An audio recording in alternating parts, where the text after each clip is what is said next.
Mogoče, Katarina, vprašanje, kaj želite sporočiti z nocojšnjim že kar 3. koncertom Glas življenja? Ja, hvala za besedo. Še pozdrav iz moje strani, od vseh iz Zavoda Živim. Res dobrodošli na našem koncertu. Tako razmišljala sem v bistvu, kaj so tiste stvari, zakaj se zbiramo vsako leto. In se mi zdi, da smo letos s tistimi 4 besedami, ki smo že napovedovali koncert, povedali vse.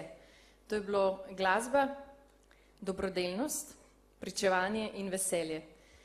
Danes smo se zbrali vsi tisti, ki imamo radi dobro glasbo, ki v glasbi uživamo. Smo se zbrali tisti, ki želimo sami dati nek prispevek za tiste, ki imajo manj od nas. Smo se zbrali tisti, ki se želimo danes tudi duhovno napolniti.